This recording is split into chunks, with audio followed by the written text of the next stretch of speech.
Hola a todas, a todes, a todos. Muy bienvenidos a esta primera sesión abierta de Escuela Común.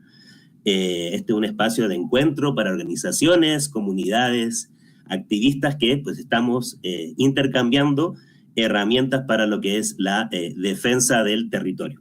Así que esta es nuestra primera sesión en línea abierta, donde no solamente estamos las participantes de Escuela Común, sino que también estamos invitando a pues, toda el Avyayala, a todas las personas que se nos quieran sumar en este viaje de intercambio y aprendizaje. Esta es la primera sesión de 8. Estaremos durante todo el mes de octubre y noviembre, durante los sábados a esta misma hora, realizando estas transmisiones. Y pues nada, pues agradecer a quienes hacen posible toda esta escuela común, que son pues las organizaciones que están detrás de esto, son muchas. Pues tenemos a la gente de Witness que nos está apoyando, Guardian Project, Cultural Survival, WAC, CEFO Indígena, SUTI, Éspora, Numérica Latina, el Centro de Autonomía Digital, y un sinfín de organizaciones que un poquito ahorita se me escapan, pero que pueden revisar en la página web, donde estamos centralizando toda la información, que es escuelacomún.yanapac.org, y les invitamos a revisar ahí también para conocer un poco de qué va esta escuela. Yo no me quiero alargar mucho en esto, para ir dando paso ya a lo que nos compete en esta primera sesión, que es justamente hablar sobre las herramientas jurídicas que son fundamentales justamente para la defensa del territorio. Y en esta primera sesión nos vamos a centrar un poco en el trabajo que está realizando el CEFO Indígena, que es una de las organizaciones aquí que está organizando y participando en este espacio, particularmente en lo que es su trabajo en el derecho a la consulta previa, libre e informada. ¿Okay? Esta herramienta que está reconocida, que conocemos muchas también, pero que está reconocida por el derecho internacional y la legislación nacional de muchos países. Entonces es una herramienta que es bastante útil para lo que es la defensa de los territorios y los bienes naturales. Desde el CEFO Indígena, ellos tienen una propuesta, que es lo que nos van a comentar hoy día, que se llama la CPLI 360, que es un mecanismo que ellos han desarrollado para salvaguardar estos derechos territoriales y culturales, asegurando que cualquier intervención en territorio de nuestras comunidades, en territorios ancestrales, se realice de una forma consensuada y respetuosa con su autonomía, con sus tradiciones, con su identidad, con su forma de ser. Entonces, para ello, hoy día nos va a acompañar en la sesión Brian Arismendi, que es parte del CEFO. Él es cartógrafo, educador popular, defensor también de los derechos humanos y del territorio. Y como le decíamos, él está muy centrado en el trabajo de coordinación del trabajo de monitoreo, que es la península de Yucatán, en México, donde se está construyendo y avanzando este megaproyecto que es el Tren Maya, que, bueno, muchos de ustedes ya habrán oído hablar de él. Pero antes de pasar con Brian, le vamos a dar la palabra a otro miembro de CEFO Indígena, que es nuestro compañero Joaquín Gray, que también es parte aquí de la escuela, para que haga una pequeña introducción y con ello ya pasaríamos con Brian. Entonces, pues eso, estamos muy emocionados, nerviosas, pero también contentas de poder seguir avanzando en esta escuela común. Con ello doy la palabra a los amigos de CEFO y pues eso, suerte. Bueno, muchas gracias, Chasqui. Primero, un abrazo a todas y todos, que espero que hayan llegado bien a sus territorios después del enorme esfuerzo que fue la movilización a la escuela presencial en Puyo y en Quito. Al menos de nuestra parte del CEFO estamos muy, muy felices. Y bueno, en general todo el comité y todas las personas que han hecho posible la escuela, regresamos creo con muchas energías y ganas de más. Y arrancamos con esta primera sesión por el Centro de Fortalecimiento de los Derechos Indígenas, y yo solo quería mencionarles un poco, contextualizar qué es lo que vamos a ver hoy, a qué nos referimos con herramientas jurídicas para la defensa del territorio. Como mencionaba Chasqui, el derecho a la consulta previa, libre e informada es un derecho reconocido en el convenio 169 de la OIT, que Brian va a explicar y dar más información al respecto. pero nosotros como CEFO, como programa del Centro de Fortalecimiento de los Derechos Indígenas, un programa de Equitable Origin, lo que hemos desarrollado junto a grandes organizaciones indígenas de la Amazonía es cómo se debería ver un proceso de consulta previa, libre, informada, que puede llegar a consentimiento o no, partiendo desde la perspectiva de los pueblos indígenas.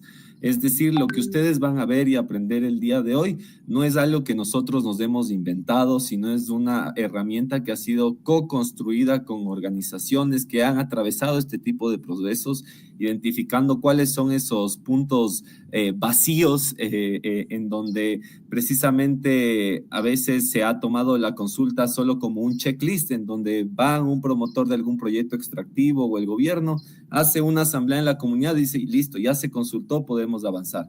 Eso es precisamente lo que queremos evitar aquí. Nos importan mucho los procesos con la herramienta CPLI 360 y un elemento que creo que es clave mencionar y es por qué estamos presentando esto y como parte de la escuela y juntándolo con herramientas tipo de servidores o documentación, herramientas de documentación como vieron en la escuela, es que precisamente muchas de las veces que no se ha respetado los procesos de consulta o incluso cuando se ha llegado a un consentimiento es porque los estados, las empresas privadas, promotores de proyectos, ONGs, ningunean a los pueblos indígenas, a las organizaciones, diciendo, bueno, ustedes tomaron sus decisiones, pero ¿cómo yo sé que esas decisiones son legítimas?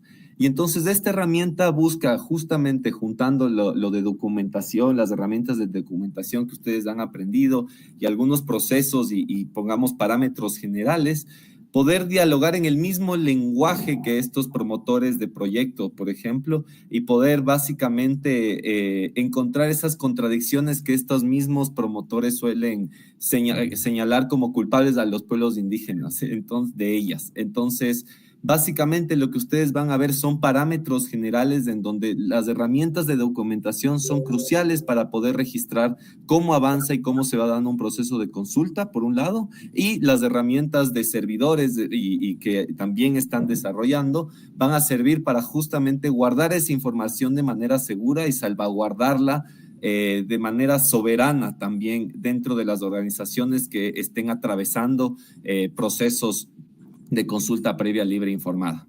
Dicho eso, esperamos que esto pueda ser una herramienta útil que les sirva como un marco de referencia y nosotros del equipo de CEFO, Brian, yo, Katia, veo que por acá también está María Emilia, estamos a disposición para poder resolver cualquier duda y también para poder acompañar de diferentes maneras este tipo de procesos. Así que muchas gracias por todo y por la introducción, Chasqui, y sin más preámbulo, bienvenidos a esta sesión y Brian, el piso es tuyo. Bueno, gracias, Joaquín. ¿Me escucho? Sí, ¿verdad? Hola a todas, a todos.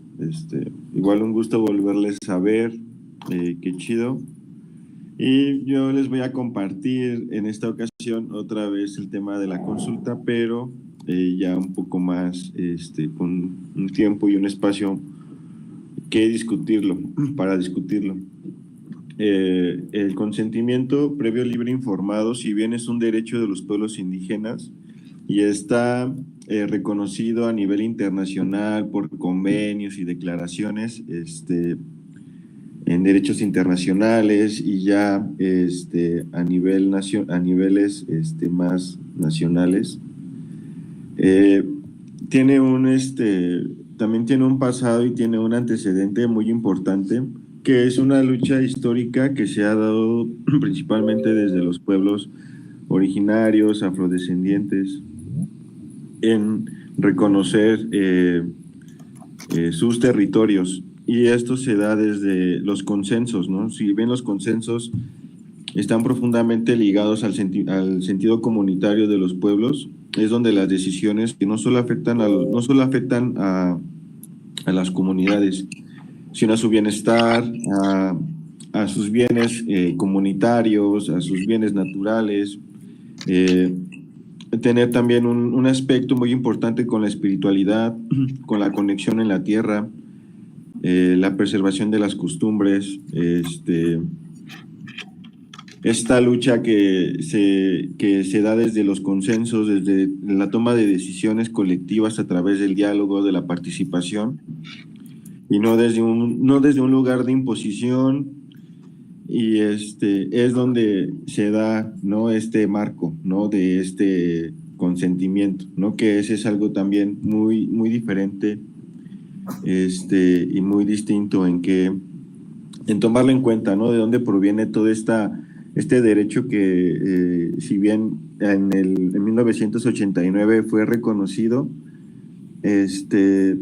tus antecedentes fueron desde hace mucho tiempo, ¿no?, por estas formas en tomas de decisiones de los pueblos sobre sus territorios. Y en general, pues, todas las naciones han reconocido legalmente, ¿no?, este consentimiento a través del convenio 169 de la OIT. Si bien la Organización Internacional del Trabajo tiene su lucha, la base de su lucha está desde el trabajo, desde los obreros, desde los trabajadores. La mayoría de estos también ya eran parte de pueblos originarios, eran migrantes, eran personas que vivían en las periferias, y eso pues también afectó también en la movilización en los últimos años de los 80 para que se reconociera el consentimiento previo, libre e informado. Este convenio, su implementación práctica a través de las naciones tiene un vínculo y una relación con proyectos extractivos, ¿no?, y de conflictos territoriales, principalmente para poder generar marcos de consultas, ¿no?, de preguntar al pueblo, a los pueblos, qué tipo de desarrollo, ¿no?, es el que quieren construir a partir ya de una imposición de ciertas ideas ya impuestas desde los proyectos que se proponen, y no desde no desde escuchar las exigencias que se ha tenido históricamente de los pueblos sobre sus necesidades. Y es donde nosotros vemos que este instrumento de consentimiento, de consulta, que ya se transforma, pasa a ser del consentimiento a ser una consulta, como lo mencioné hace un momento. Proponemos desde el CEFO, desde ellos se propone otras formas y otra forma de analizar, sistematizar, otra forma de poder alcanzar estos consensos y este consentimiento desde esta herramienta. Si bien el convenio 169 marca un precedente y marca las formas en cómo se deben de consultar a los pueblos, esto parte de interpretaciones, ¿no? O sea, cada país, cada empresa, cada mal gobierno, pues desde su interpretación, desde el poder, genera instrumentos legales para poder implementar proyectos de desarrollo. O sea, que en cada país no es lo mismo. Si bien se ocupa el instrumento jurídico del convenio 169 porque todos firmaron estos acuerdos, pues ya la interpretación de la ejecución en los territorios pues es distinta, ¿no? No es previa, no es libre, y mucho menos es informada. Entonces, desde CEFO, desde ellos se propone esta herramienta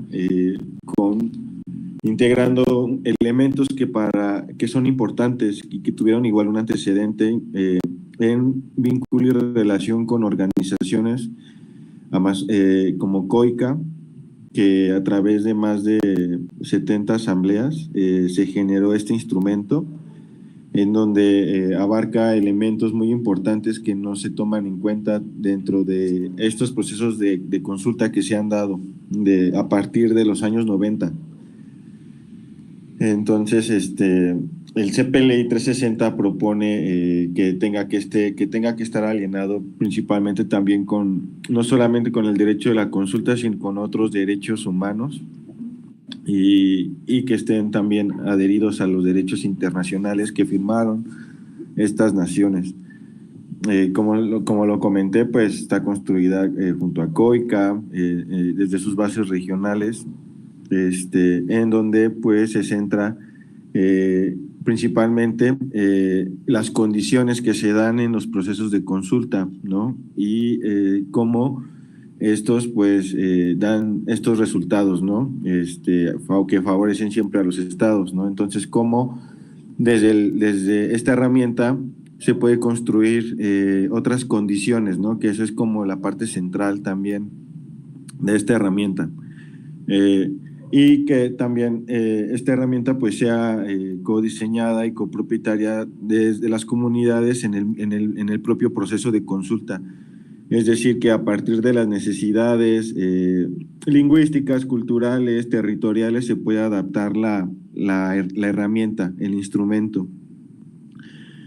Si bien lo importante de esta propuesta es de que el convenio 169, si bien este instrumento jurídico es más para que los estados-nación y las empresas lo adopten, el CPLI 360 toma en base esta herramienta jurídica internacional, pero para que sea adaptada desde abajo, que sea un instrumento jurídico que sea apropiada desde los pueblos, ¿no? También, por último, que es una parte muy importante que se ha trabajado Recording is on. Y que le da fuerza al tema del monitoreo, es la recopilación y el archivo de evidencia de todo el proceso de consulta y de todos los elementos que le dan esa validez de ser un pueblo originario en esos territorios, es decir, tener registro de la lengua, de las costumbres, de cómo de la agricultura, tener registro de todos estos elementos que le dan fuerza a que se respete ese territorio que es ancestral, de un pueblo originario, o de una nacionalidad. Les vamos a compartir la presentación y en la presentación está el link de donde ustedes pueden consultar la herramienta. La herramienta por el momento está en esta presentación, y donde viene como sus etapas, y que pueden ser adaptadas en cualquier proceso que esté, como lo mencionaba, de acuerdo a las necesidades de las comunidades, en sus territorios, de sus condiciones políticas. Entonces, aquí pueden consultar la herramienta. ¿Y qué es lo que esta herramienta propone respecto a las condiciones, ¿no? O sea, es muy importante que en condiciones en donde siempre el Estado, las empresas se beneficien de estos procesos, donde ya está legitimado el que van a aceptar el megaproyecto o el desarrollo extractivista, pues es importante implementar condiciones para que haya estos consensos y este consentimiento. Y es donde nosotros vemos que es importante integrar estos elementos como el género, como el entendimiento intercultural, como el conocimiento técnico y de capacidades, es decir, que haya una explicación o haya una corresponsabilidad por parte de las personas que están implementando la obra, la mega obra o lo que se esté consultando, todo un proceso técnico de cuál es el proceso técnico de ese desarrollo. Y el diseño colaborativo de la propia información. Es decir, que la información tenga que ser culturalmente adecuada, en buena fe, con los tiempos culturales que se respeten. Entonces, es importante que para poder generar un proceso de consulta, de consentimiento, es generar condiciones, ¿no? Es las condiciones apropiadas para que se reconozcan estos otros elementos que, si bien son los que también le dan fuerza en la participación, principalmente en las mujeres, las juventudes, las infancias, que son estos espacios donde también son escuchadas y escuchados. Y es principalmente en el convenio 169 vienen estos 4 elementos que tiene que ser libre, previa, consentimiento previo, libre e informado. Y ya con esos 4 conceptos claves es como los estados-nación ya generan estos instrumentos, ¿no? Estas pseudoconsultas, estas formas de intervención en los territorios, y pues ya las van adaptando para legitimar ese despojo, esa extracción o ese extractivismo.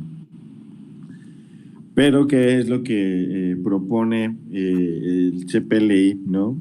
Primero, pues una representación de la comunidad, ¿no? Que esta representación pues no sea a través de estos mecanismos que históricamente han sido patriarcales y donde solamente los dueños de las tierras son los que pueden tomar decisiones, ¿no? Sino aquí se busca que haya una representación por parte de todos los sectores de la comunidad, donde hay una comprensión intercultural, donde se respeten los tiempos culturales, las formas de gobernanza, los tiempos diferenciados también entre el trabajo de los hombres, de las mujeres en sus comunidades. Y es ahí donde va el tema del género, generar un instrumento especialmente para que las mujeres puedan ser partícipes de este consentimiento y sean escuchadas desde el consenso. Igual que los grupos marginalizados y vulnerables que están en las periferias o que están en situaciones donde no tuvieron acceso a la escuela, a la educación, donde hay una capacidad institucional de respaldo, donde haya estas formas de vigilar y darle seguimiento al procedimiento, y donde haya esta capacidad técnica, como se los comentaba, ¿no? Donde haya esta responsabilidad por parte de los que desarrollan estas propuestas, estos modelos, pues tengan esa responsabilidad de mostrar el procedimiento técnico.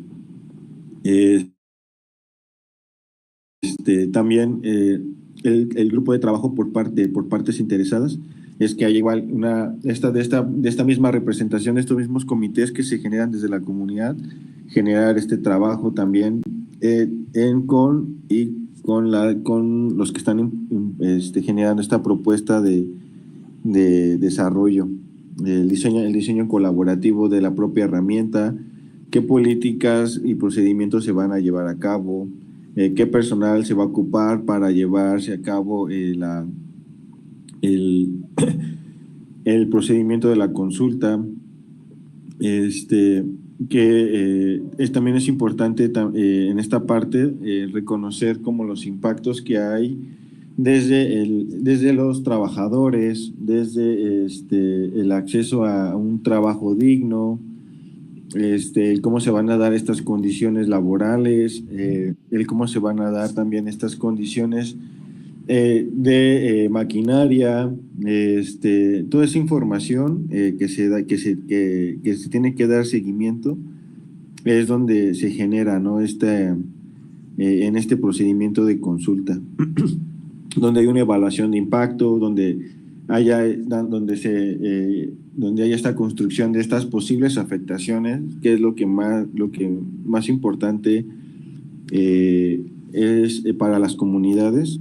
¿Qué consideraciones debe de haber por parte del Estado, de las empresas?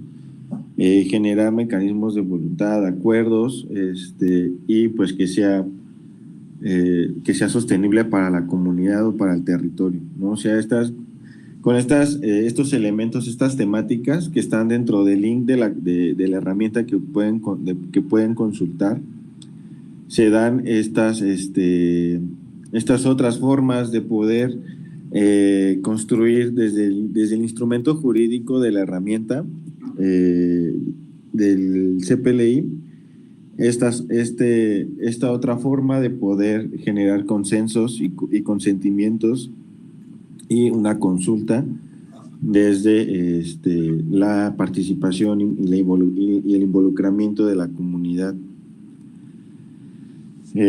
Si bien esta herramienta pues se ha servido principalmente en estos dos procesos, en el tema del megaproyecto del Tren Maya, en el caso de México, como vincularlo en el sentido de cómo documentar y cómo evidenciar esta aplicación que se da de la consulta en los territorios.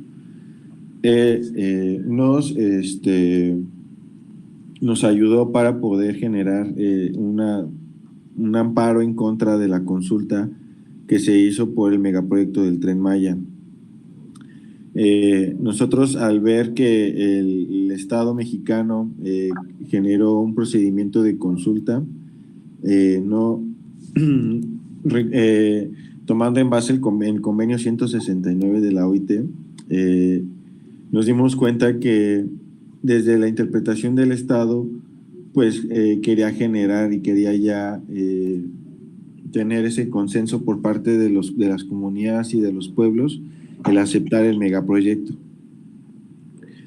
Y es donde nos dimos cuenta que había otras formas, otros elementos importantes que no estaban considerados, desde el tema de la buena, desde la buena hasta el tema del culturalmente adecuado. Entonces, fue que nos dimos a la tarea de generar incidencia de todo el procedimiento, es decir, tomar fotografías, audios, videos, desde la información del proyecto, desde las asambleas informativas que se generaron de la mega obra, de las propias asambleas en donde se tomaban las decisiones, en donde desde un primer momento se ocupaban mecanismos como que fue también una prueba cuando el expresidente fue a visitar una comunidad y preguntó quién quería el megaproyecto del tren. Levanté la mano y pues levantaron la mano y él lo tomó como una forma de que estaba consultando al pueblo y generando igual legitimando, ¿no? el megaproyecto.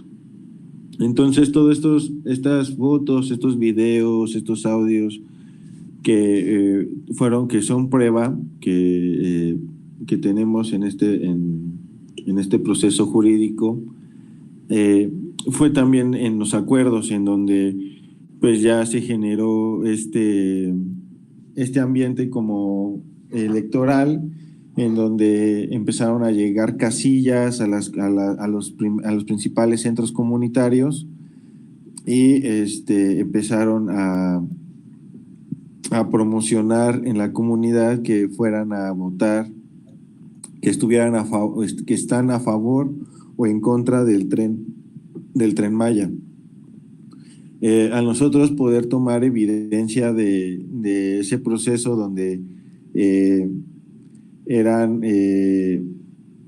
panfletos donde no estaban foliados y donde solamente venía información del megaproyecto de cómo te iba a beneficiar, y tú podrías poner con una paloma o con un tache si estabas a favor o en contra. Nosotros al tomar y documentar esa información y ver cómo no solamente al recibir tu credencial de lector, tu identificación oficial, podrías participar en la consulta, donde llevaban a muchos adultos mayores, sin saber de qué a qué era el voto, ¿no? Para qué estaba el voto destinado. Entonces, hubo muchas irregularidades ya al contarse los votos, pues no hubo quien pudiera observar el procedimiento, ni tampoco hubo alguna institución internacional donde le diera seguimiento a estos centros donde se votaba. Pues generó muchas irregularidades, ¿no? Todo eso, pues, lo grabamos, tomamos evidencia, tomamos fotografía, no las podemos mostrar porque sigue en proceso la denuncia, pero es importante que en los procesos de consulta que se den en los territorios, pues se genere evidencia, incidencia de su aplicación en todos los procesos, porque si bien el Estado mexicano dijo que sí hubo asambleas, que que fue previa, que fue libre, que fue informada, ¿no? Que ellos a través de sus mecanismos de comunicación con el Instituto Nacional de Pueblos Indígenas, el Instituto Nacional de Arqueología e Historia, el Instituto para el Fomento al Turismo, ocuparon para generar estas asambleas comunitarias, estas informaciones del proyecto en los principales centros comunitarios. En la toma de decisiones, pues se generó toda esta campaña de comunicación para estar a favor del megaproyecto, y en los acuerdos, pues todo este despliegue que hubo de lonas, de panfletos, de trabajadores que estuvieron al servicio del proceso de la consulta. Entonces, esto nos ayudó para generar esta denuncia que tenemos en contra del Estado mexicano por no respetar los procesos de consulta indígena. Si bien el gobierno lo primero que nos preguntó, o lo primero que cuestionó, fue lo que se ha estado discutiendo, fue que cómo saber que las personas que están denunciando y ese territorio en el cual es afectado es de territorios indígenas, ¿no? Entonces, lamentablemente, pues se tuvo que igual generar evidencia del todo el proceso, de todo el material que generamos de fotografía, audio y video. Pues seleccionamos en algunos materiales donde pues no se respetaba las principales lenguas que se hablaban, nunca se habló en algunas comunidades que se hablan las lenguas mayas, no se habló en ningún momento en la lengua madre, no se respetó los tiempos comunitarios, siempre iban a horas donde no estaban a disposición las personas de la comunidad, en donde también tenemos evidencia donde llegaban el gobierno en momentos donde había fiesta comunitaria, y pues no, era imposible que la comunidad se organizara porque estaba en sus fiestas, ¿no? Entonces, eso ayudó también a evidenciar al gobierno mexicano que no respetó, ¿no? Los procedimientos de consulta.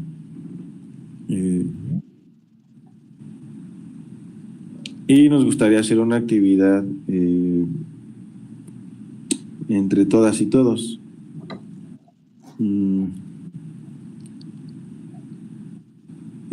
Como primera actividad, nos gustaría que escribieran un pequeño párrafo,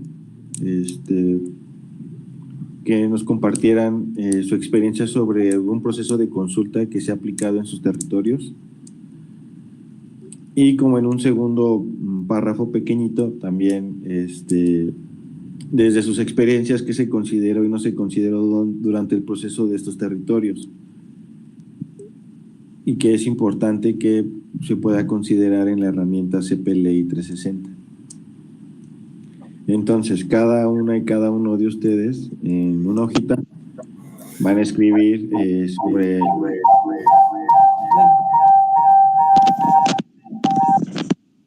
sobre el proceso de consulta que se haya aplicado en sus territorios, y en un segundo párrafito que se consideró y que no se consideró durante el proceso de consulta. Para esto podremos dar unos 5, 10 minutitos, no sé qué les parece, y para que Recording is on. alguno de nosotros comparta su experiencia. Dale, ¿vale?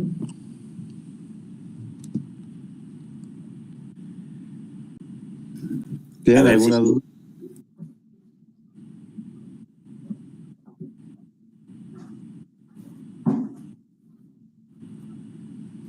Bueno, ahí, perdón el acople, Brian, fui yo recién y tenemos un problema con la grabación, pero todo bien.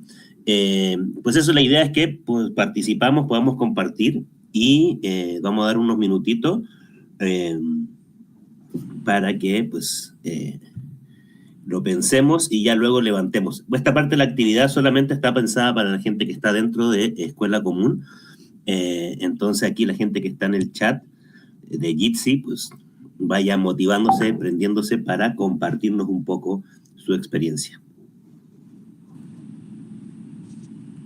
Sí, también lo pueden escribir en una hojita y ya podríamos ver quién le gustaría compartir su experiencia. Damos unos 10 minutitos, 5 minutitos.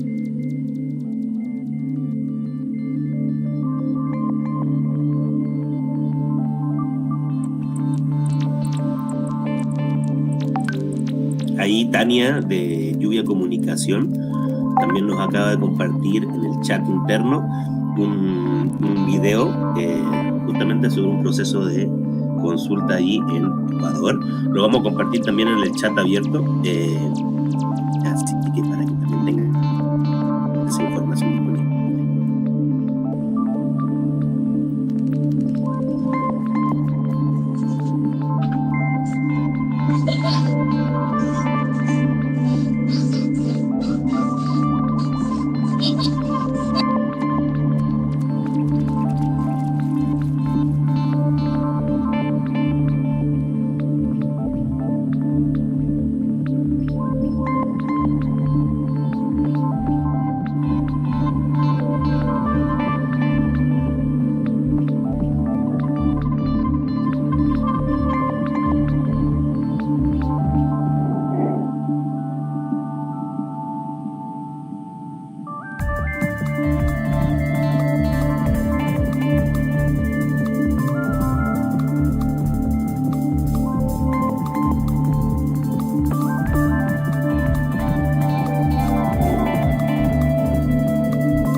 3 minutitos quedan para que compartan.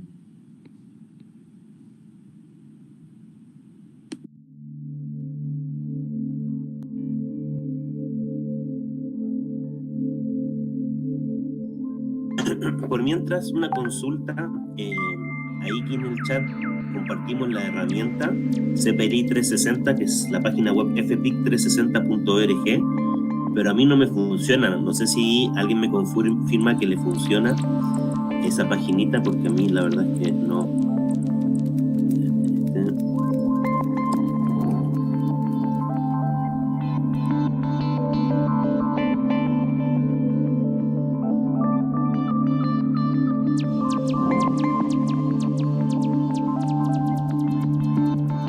Por aquí dicen que sí funciona. ¿Va?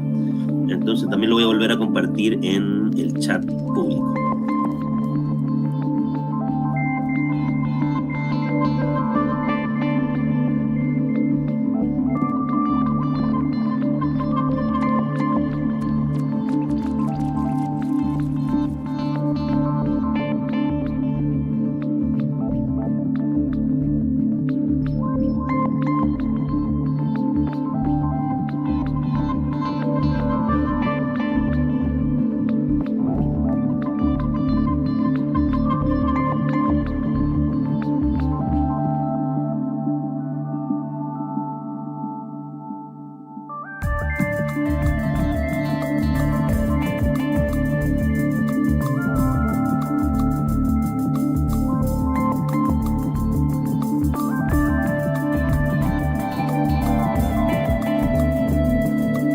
Ya queda un minutito.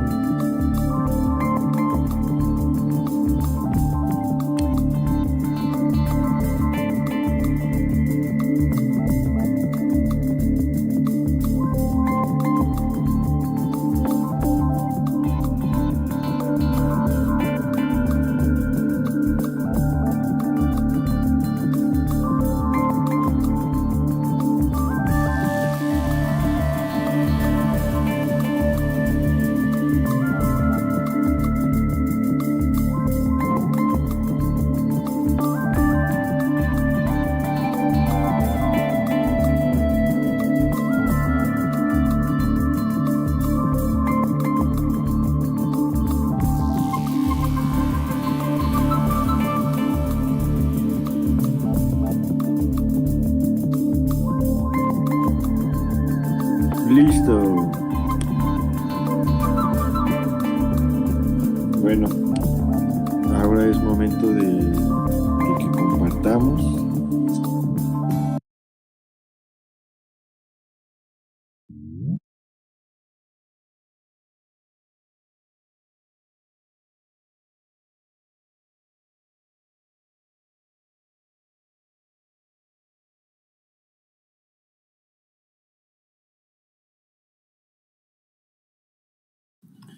No sé si Brian sigues ahí o tuviste una desconexión.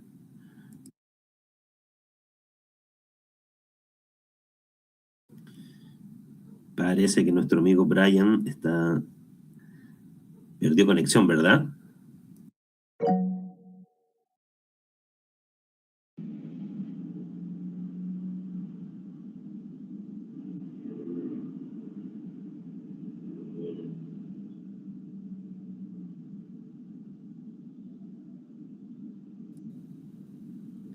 Parece que sí, efectivamente perdió conexión Brian, entonces vamos a esperar a que vuelva para continuar con el ejercicio. Un minutito. Y Mari tiene la mano levantada. ¿Quieres decir algo?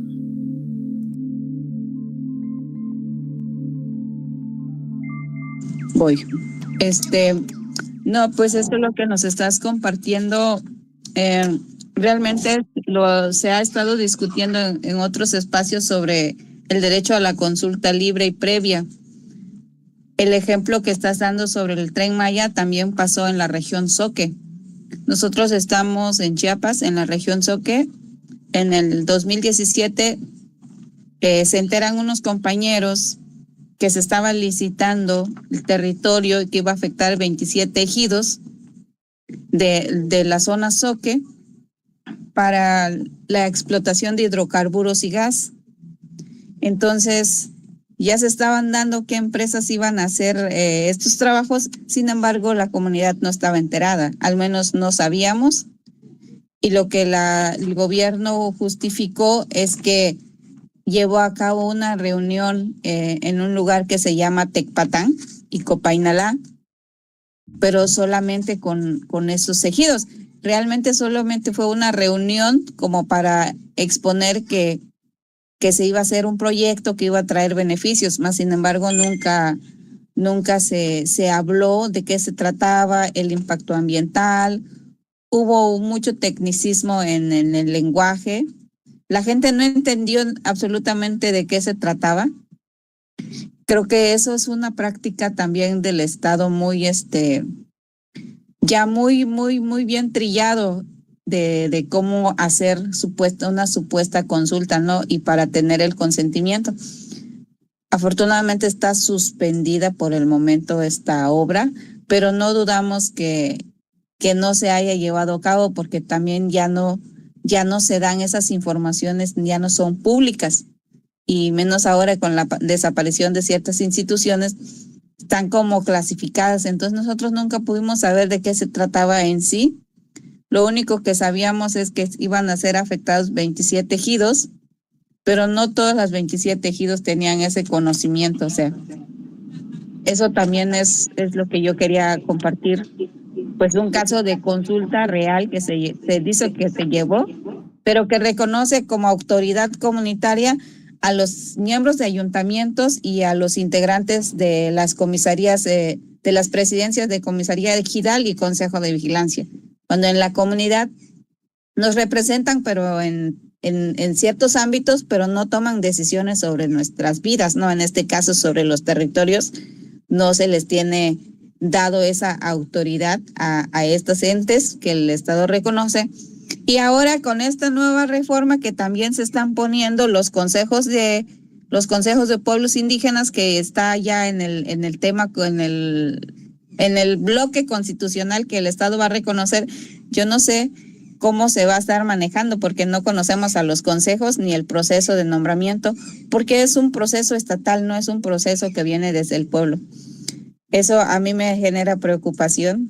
De hecho, pues por eso estoy en el curso también, como para saber qué podemos hacer o cómo podemos nosotros seguir fortaleciendo el movimiento en nuestros pueblos y en nuestras comunidades. Más que nada, yo le apuesto mucho a las comunidades porque ahí es la base.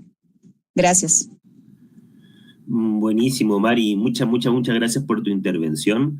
Sí, es como súper claro esta situación que hay sobre estos simulacros también que realiza el Estado para hacer estas consultas. Y no sé si, Brian, ya estarás de vuelta para un poco retomar la consulta de la compañera. No sé si estás por ahí. O Joaquín, no sé si Joaquín tú quieras retomar también la palabra de la compañera. Joaquín o Brian.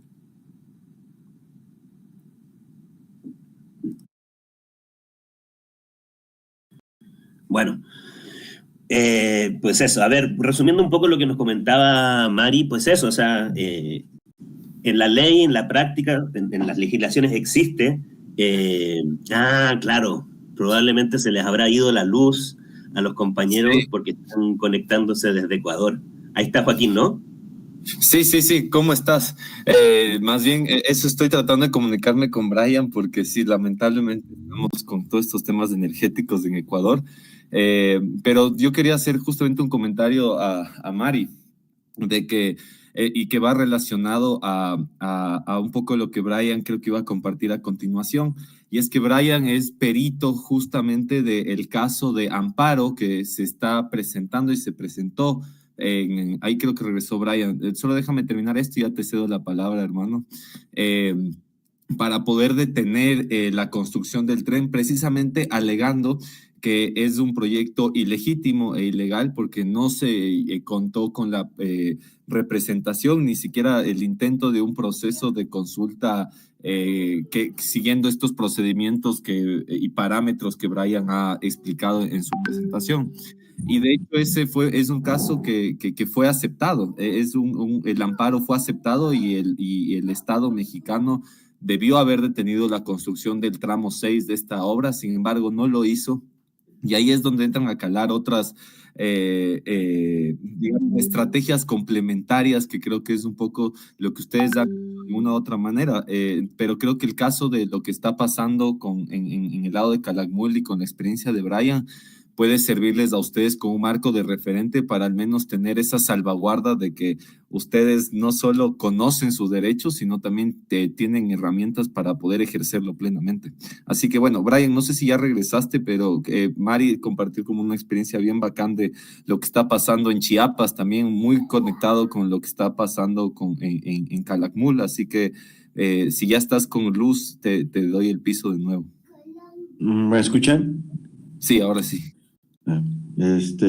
Gracias Mari, sí es muy importante que desde los tecnicismos pues se ha generado también esta colonización dentro de los territorios y cómo solamente estas autoridades que son propios instrumentos del Estado, son los que generan estos espacios de gobernanza, pues es como son como las estrategias de cómo los gobiernos pues generan también esta fractura del tejido interno, ¿no? Entre la confianza de las comunidades y sus autoridades locales.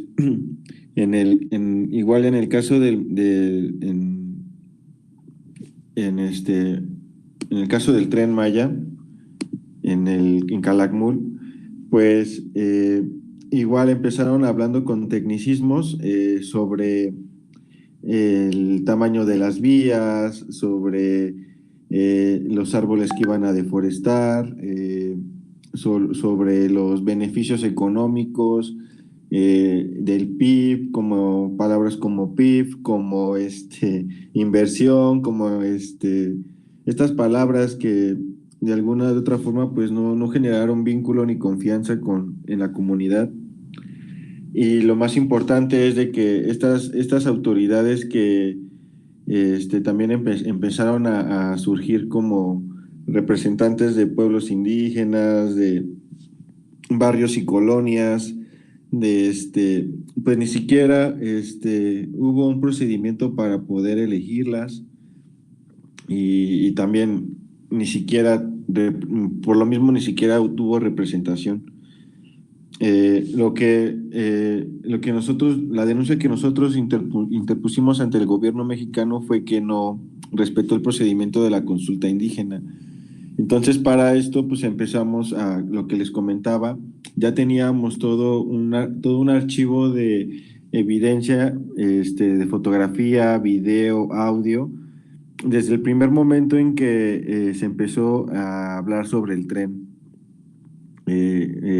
Notas periodísticas, y pues también teníamos a nuestra mano pues todas estas formas en cómo el presidente en las mañanas pues publicaba sus intenciones, ¿no? Entonces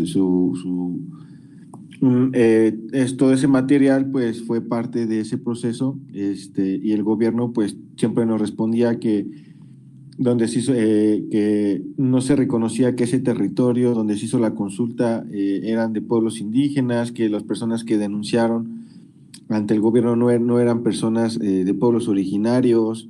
Hubo todo un proceso de desprestigio hacia nuestra organización, personalmente hacia compañeros, compañeras, pero pues a la fecha el Estado sigue sin responder. Entonces nosotros nos mantenimos en pie generando pruebas de cómo en ese territorio donde está la obra pues se siguen ejerciendo las tradiciones, hablando la lengua, a pesar de que está ahí a unos cuantos pasos la obra, ¿no? Entonces es importante seguir documentando, seguir evidenciando, seguir generando material de archivo donde tengamos fotografía, video de cómo ha cambiado el territorio, cómo se ha cambiado ante el megaproyecto del tren, y eso fue lo que nos ha mantenido. Me gustaría también agregar ya el último algunas anotaciones, pero podríamos escuchar a la compañera Tania, que tiene la mano levantada. Así es, Tania, adelante.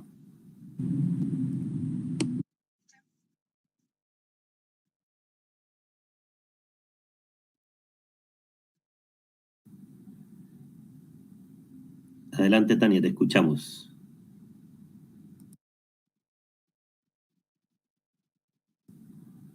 Veo que la compañera tiene el micrófono abierto, pero no sé si nos estás escuchando, Tania. Si no, bueno, también está Tara, creo que de Chile también está comentando ahí. No sé si Tara también quieres compartir.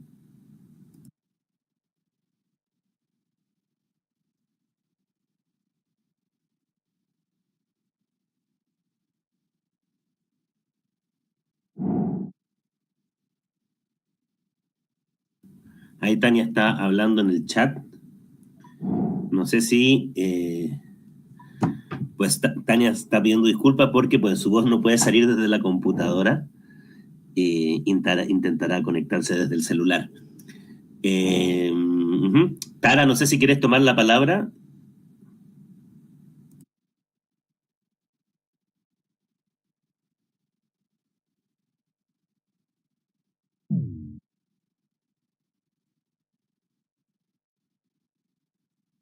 No, hasta se desconectó, Tara. No sé, mi estimado Brian, sí, esperamos un poco. Podemos leer lo que puso Tania, eso. Tania comenta que la ronda petrolera suroriente es la 11ª ronda de licitaciones de bloques petroleros de parte del Estado ecuatoriano. La 11ª ronda se abrió oficialmente en octubre del 2012. Un año después, en octubre del 2013, se licitaron los primeros bloques a empresas estatales y privadas, nacionales e internacionales. En total han sido licitados 6 bloques, de los cuales ninguno ha entrado en la fase de explotación todavía. La ronda suroriente consiste en 16 bloques ubicados en el suroriente de la Amazonía ecuatoriana, en las provincias de Pastaza, Orellana, Morona, Santiago y Napo, destinados a la explotación de petróleo crudo pesado. El área afectada, de más de 3 millones de hectáreas casi vírgenes, es caracterizada por su enorme biodiversidad y la integridad de sus ecosistemas. Además, el área en licitación es formado casi completamente por los territorios ancestrales de las nacionalidades indígenas Achuar, Andoa, Zapara, Xiguiar, Quichua, Shuar, Guarani, y se teme que también serán afectados los pueblos indígenas en aislamiento voluntario, Tagueri y Taro Menane. Eso es lo que comenta Tania. Hola. Sí, te escuchamos. Hola, ¿ahí sí me escuchan? Sí. Muy bien. Bueno, gracias por introducir, Brian, con ese texto que mandé, que era introductorio a la experiencia nuestra de Lluvia Comunicación en la Amazonía ecuatoriana con respecto a la consulta previa libre informada. Hace exactamente 12 años, en octubre del 2012, se intentó sorpresivamente hacer una consulta previa desde el Estado y hubo muchísimas irregularidades que están testimoniadas en el documental La Consulta Inconsulta, que se expuso en la Corte Interamericana de Derechos Humanos para denunciar el caso, ¿no? Desde las nacionalidades originarias. Este caso de la consulta previa libre informada en el territorio amazónico dio como resultado que no se pudo hasta este momento hacer explotación en esta zona. Sin embargo, justamente en este año, nuevamente, el presidente actual, Noboa, intenta esta misma ronda sur-oriente, intenta lanzar una nueva ronda petrolera. La Amazonía ecuatoriana tiene el norte, que desde los años 70 ya fue conquistado por el petróleo. El petróleo, la conquista petrolera va bajando desde el norte hasta el sur, y esta ronda suroriente es la que está llegando por primera vez a la provincia en la que nosotros vivimos, que se llama Morona Santiago, en donde vive la nacionalidad Shuar Achuar. Sin embargo, es una ronda que afecta a 7 nacionalidades amazónicas en total. Podría hablar mucho sobre este tema, pero más vale les dejo la invitación de que vean el documental La Consulta Inconsulta, que les dejé el link en este Jitsi, para poder ver un caso de cómo se registró en vivo la consulta previa. Fue un registro absolutamente accidental de Lluvia Comunicación, que normalmente actúa así, que se entera de las situaciones y va corriendo con la cámara hacia allá, y pudimos estar en diferentes mesas de la consulta abrupta que se hizo y poder testimoniar, poder evidenciar que la consulta previa no era ni previa, ni libre, ni informada. Entonces, sin quitarles más tiempo, si alguna otra curiosidad sobre este tema, hablar, chévere, pero por ahora eso, dejarles esa recomendación y decirles que fue un intenso trabajo, un intenso proceso, y que todavía sigue vigente porque justamente ahora se nos viene encima nuevamente. Gracias, compas, este compartir. Gracias, Tania. Me gustaría también aportar que en todo proceso de consulta es importante también que esté de denuncia de que no se respetó la consulta, debe estar acompañado mucho de la movilización social y de la incidencia, es decir, que haya todo el tiempo material de comunicación que compartir sobre las violaciones que se están generando en la imposición del megaproyecto, de las megaobras, de los proyectos extractivistas, en relación a que no se respetó la consulta indígena. Yo creo que eso es muy importante, y Tania también nos está ejemplificando eso, que siempre se debe de acompañar estos procesos desde también la comunicación que le da ese respaldo a los procesos jurídicos, ¿no? También es algo muy importante. ¿Alguien más que le gustaría compartir su experiencia?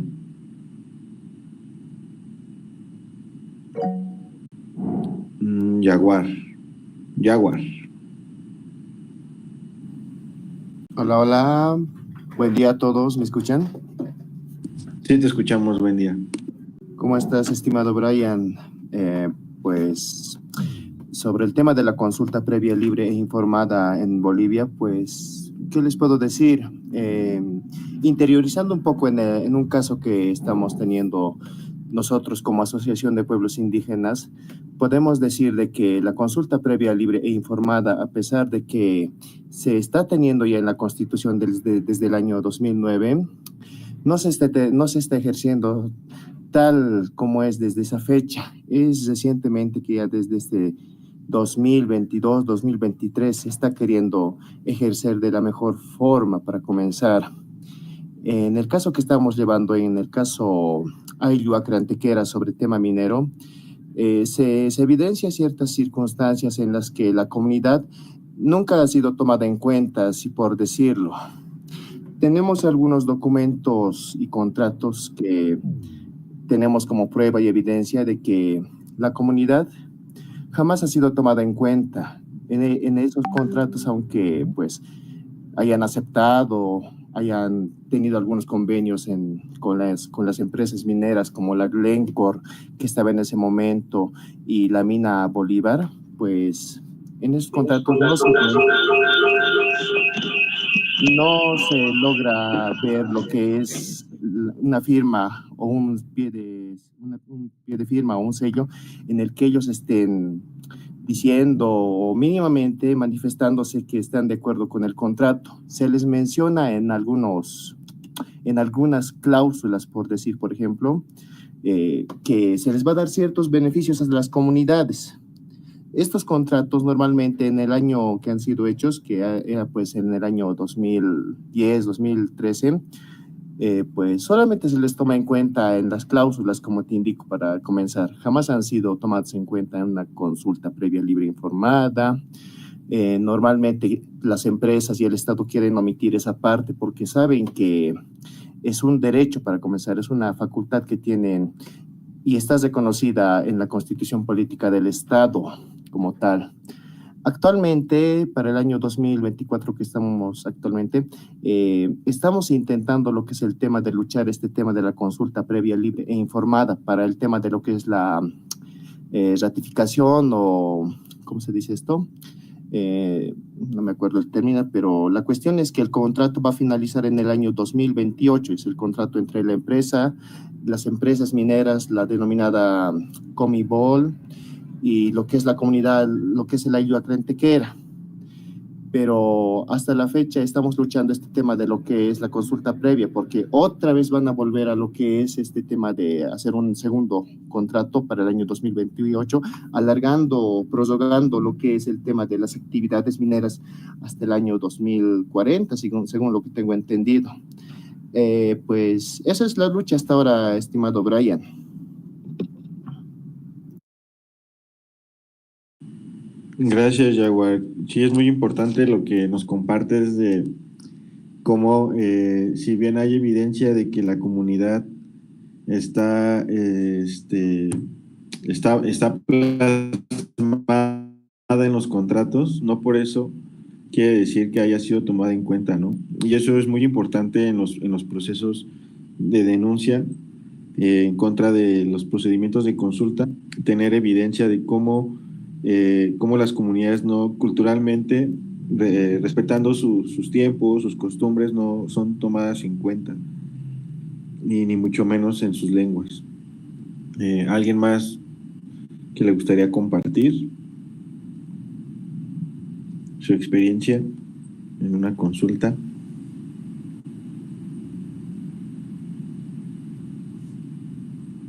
Leemos lo que dice Tara. Tara dice: las comunidades de la Unión y Corral... Pauli quiere compartir algo. Te escuchamos, Pauli.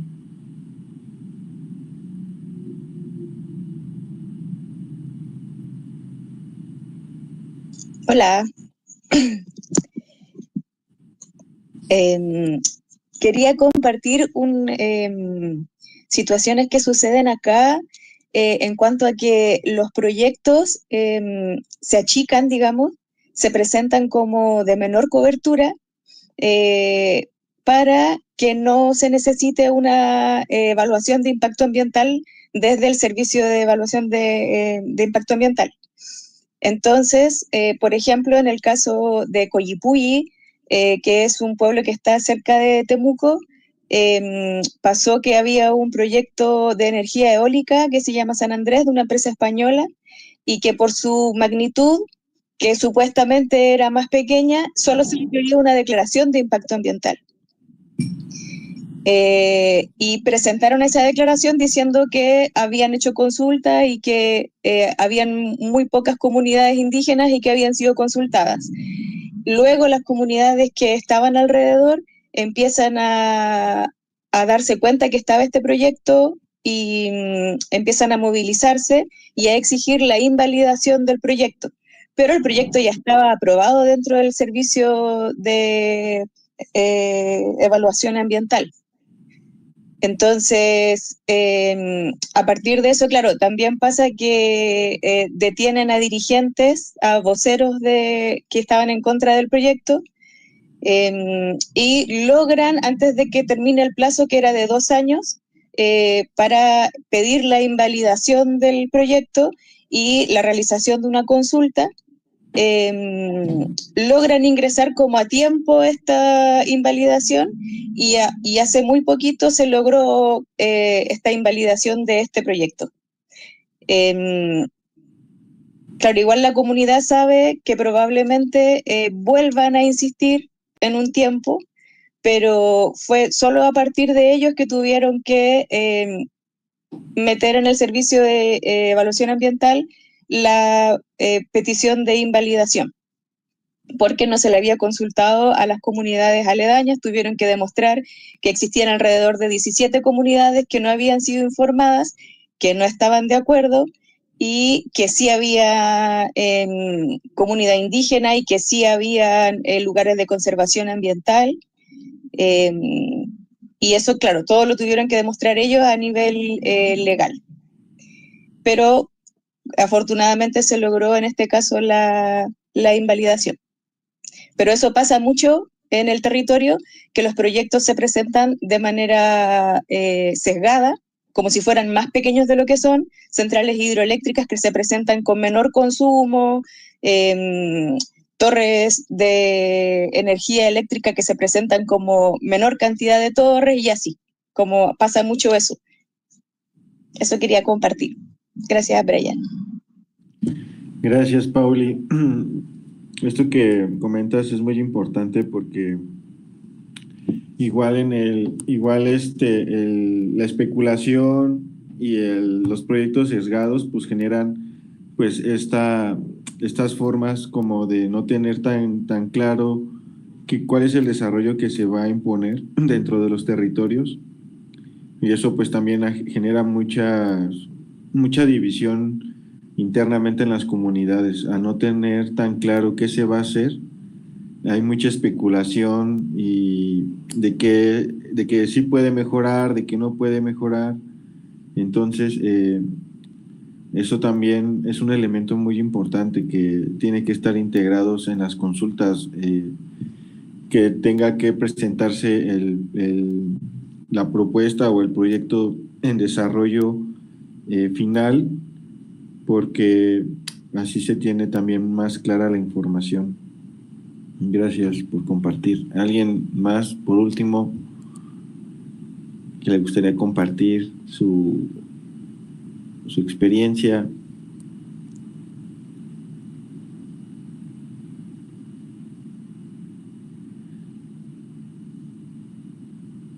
Puedo terminar lo que comenta Tara. Dice que las comunidades de La Unión y Corral, Ainil, Leufú, en Valdivia, Chile, han presentado más de 100 observaciones para que el proyecto T720 de carretera fuera rechazado.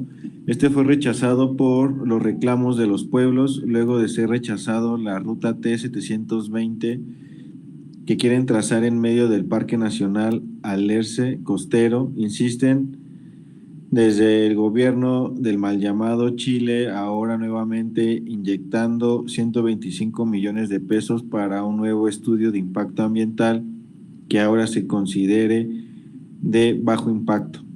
Esto aún sin considerar nuevas consultas indígenas. Sí, es importante que todas estas evidencias y documentar todas estas evidencias para fortalecer los procesos jurídicos que están en el marco de las denuncias del derecho al consentimiento. Es importante que como comunicadoras, como comunicadores, pues estemos a disposición de los movimientos sociales o de las comunidades afectadas en documentar y en incidir evidencias y para sus procesos de denuncia. Por último, pues agregar que para que exista un consentimiento previo, libre e informado, debe de estar acompañado de la movilización social, de la incidencia, de las evidencias y sobre todo de una participación conjunta de la comunidad y de un involucramiento de todos y todas, desde la familia, desde el barrio, desde la comunidad, y poder generar estos, y poder monitorear, ¿no? También son estrategias que actualmente el capitalismo está generando en los territorios, y más en los territorios donde donde están los pueblos originarios. Entonces siempre hay que estar atentos y estar siempre con este instrumento a la mano para poder compartir información, poder generar conciencia de un consentimiento previo, libre, informado. También la herramienta de la consulta es una herramienta de defensa para defender el territorio, y la propuesta del CPLEI 360 lo que genera es integrar estos otros elementos que el convenio 169 de la OIT no tiene tan abarcado. Entonces el CPLEI 360 lo que nos ayuda es también a darle seguimiento y poder entender, ¿no? Desde las condiciones y el procedimiento de la consulta.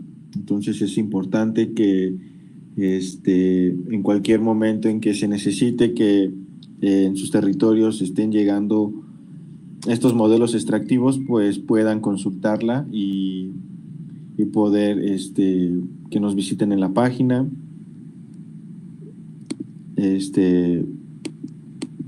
Hola, Brian. Sí, Tania. No sé si todavía puedo dar otro ejemplo. Claro. También quería presentar el proceso de consulta previa que está actualmente sobre el pueblo Chararután. Es sobre el proyecto minero Pananza San Carlos. Se logró el levantamiento de la licencia ambiental del proyecto por falta de consulta previa. Sin embargo, el Estado tramposamente ya organizó su proceso para lograr la consulta de manera irregular, como siempre, ¿no? Humillando a la organización, por ejemplo, haciendo que el mismo expresidente de Pueblo Chararután pegue los carteles de disculpas públicas, que no fue aceptado, que fue irregularmente hecho. Y es un ejemplo de cómo el Estado, a pesar de levantar la licencia ambiental, lo que hace es solo temporalmente para lograr que sea considerada como previa. Eso, solamente sin extenderme mucho, mencionar como un ejemplo que el caso de minero de Pananza San Carlos con Pueblo Chararután es un importante caso de consulta previa que hay que tomar atención en este momento.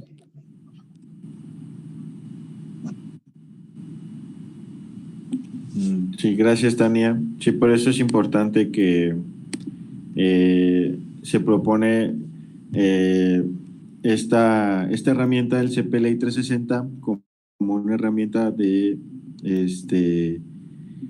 consulta para consultar estos procedimientos, y que es adaptable a las coyunturas políticas y territoriales de cada procedimiento de consulta. Eso es muy importante que aclarar, ¿no? Si ustedes están viviendo un procedimiento de consulta en un territorio, quieren documentar, evidenciar o generar herramientas en donde se pueda exigir de alguna forma una consulta que esté adecuada a las necesidades de las comunidades y de los territorios, se puede tomar esta herramienta, ¿no? Que es muy importante. El CPLEI 360, ya se está compartiendo el link en el grupo, también por esta misma presentación está el mismo link. Y pues ya por último agradecerles el equipo IOCEFO que apoyó para esta presentación, el trabajo que se hizo en la escuelita en Puyo, y el trabajo que se ha estado haciendo, a Katia, a María Emilia, a Joaquín, por apoyarnos y estar también presentes desde otras trincheras en el equipo CEFO. Agradecerles por el espacio, y si tienen alguna duda, alguna pregunta, estamos para dialogar, discutir. No. Muchas gracias a ti, Brian, por esta presentación. Muchas gracias también a todo el equipo ahí de CEFO, que están también detrás de todo este trabajo. Y pues gracias por compartir, por esta atención. También agradecer a las personas que se están conectando por la señal pública, por así decirlo. A Juan Domínguez desde Tabasco nos está escribiendo, a Abel, saludos a Abel desde Puno, Perú. Entonces, pues no sé si hay alguien que quiera comentar, tomar la palabrita un minutito más, sino para ya ir comentando cuál es lo que viene a futuro con Escuela Común. Hola, yo quisiera decir algo. Adelante, Joaquín. Sí, nada, solo perdonen, quería agradecerles un montón por su atención el día de hoy. Estoy corriendo porque estoy con mi hijo aquí al lado, discúlpenme. Pero recalcar una cosa de la exposición de Brian y del por qué, escuchando sus comentarios, creo que vemos que este derecho a la consulta previa está más vigente que nunca, y sobre todo porque sabemos que el derecho existe, pero ha habido varias maneras y perspectivas de cómo se ha implementado esto en la realidad. Y una cosa que creo que es súper importante y que tiene que guiar todo proceso de consulta, y creo que esto es algo de una perspectiva particular del CEFO y EO, es el concepto de buena fe. O sea, nosotros también queremos que con esta herramienta no se confunda que nosotros queremos abrir las puertas al extractivismo o a cualquier proyecto, sino queremos justamente que exista el diálogo y que este diálogo se dé de buena fe y que permita construir confianza. ¿Y por qué esto es importante? Porque la consulta es, como hemos recalcado hoy, un proceso que es continuo. No termina o no llega o culmina con el consentimiento, sino que en ese proceso también se van tejiendo relaciones importantes y generando capacidades internas en sus organizaciones, en sus territorios, para poder tener una mejor proyección de cómo tomar decisiones, y ahí entran herramientas como las que hemos visto de documentación, las de servidores, las herramientas que tenemos en el CEFO también, como las redes comunitarias, para que son todas herramientas que nos permiten estar mejor informados y tomar decisiones basadas en evidencia para sostener nuestros derechos y nuestras luchas. Así que eso queremos que se entienda, que por un lado, esta herramienta ofrece unos parámetros interesantes, pero hay todo un trabajo que también se tiene que hacer en paralelo y que atraviesa varios temas como la buena fe, tejer los lazos de confianza, el acceso a la información, cómo está llegando y también cómo manejamos esa información para la toma de decisiones. Y eso esperamos que sea algo que podamos ir desarrollando y teniendo en cuenta en las próximas sesiones, que tenemos varias todavía. No sé si a Chasqui vamos a hablar un poco de lo que se viene luego, pero con eso nosotros encantados de haber iniciado esta primera sesión virtual de la Escuela Común, luego de su semana presencial en el Ecuador. Y nada, cualquier cosa, estamos acá, el equipo del CEFO siempre a su disposición para resolver cualquier consulta. Así que cuídense mucho y gracias por todo. Compañeros, una preguntita. Quisiera preguntar sobre cómo está el estado actual del tema del consentimiento, porque una cosa es la consulta y otra cosa es el consentimiento. En la Constitución ecuatoriana existe el derecho a la consulta, pero al mismo tiempo en la misma Constitución se retrocede ese derecho porque dice que simplemente decidan lo que decidan, el Estado tomará las decisiones que desee. Entonces, es un derecho a la consulta, pero no un derecho al consentimiento. Actualmente hay toda una lucha para que el consentimiento sea el que se respete, ¿no? Entonces quería saber los comentarios y las informaciones de ustedes sobre este aspecto. La consulta yo la entiendo como el instrumento jurídico que se ocupa para estos procesos, y el consentimiento es un derecho. Eso es mi comentario. Tania. Pues sí, ya estamos en el tiempo, ya tenemos que ir cerrando. Seguramente quedarán muchas dudas, muchos comentarios, muchas experiencias también que compartir. Latinoamérica es una tierra rica en resistencia, en seguir sobreviviendo, en seguir luchando y justamente en encontrar y compartir estas formas de resistir. Entonces, pues ya ahí podamos seguir conversando estas preguntas, Tania, de manera interna en nuestro chat. Tenemos ahí espacios para seguir trabajando, pero no quiero quitarle más el tiempo a las personas que se están conectando y acompañándonos. También a un saludo a Santiago, que se conecta desde Iztaccíhuatl y el Popocatépetl. Y con esto, pues ya vamos a ir cerrando la escuela en la sesión de hoy y comentarles nomás cuál es la próxima sesión, que sería el próximo sábado 12 de octubre, donde vamos a abordar el uso del video para la defensa del medio ambiente. Esta sesión nos van a acompañar nuestras compañeras de Witness, esta organización presente en distintos territorios de nuestro planeta y que trabajan justamente el tema de el video como una herramienta para defender nuestros territorios desde una perspectiva tanto legal como también desde una perspectiva desde los medios de comunicación. Entonces la invitación queda hecha para el próximo sábado a esta misma hora, por este mismo canal, y pues corran la voz para que pues, más personas podamos ir compartiendo este tipo de herramientas. Con esto vamos dando el cierre. Un abrazo a todas, a todes y nos vemos hasta la próxima. Así que un agradecimiento también a Armando, que está ahí detrás de los controles, haciendo todo esto posible, que está sucediendo y está maravilloso, y a nuestras compañeras Indira y Olga, que son las que también están trabajando toda la gráfica de esta escuela común, que está muy, muy, muy bella. Eso, nos vemos, abrazos, hasta la próxima.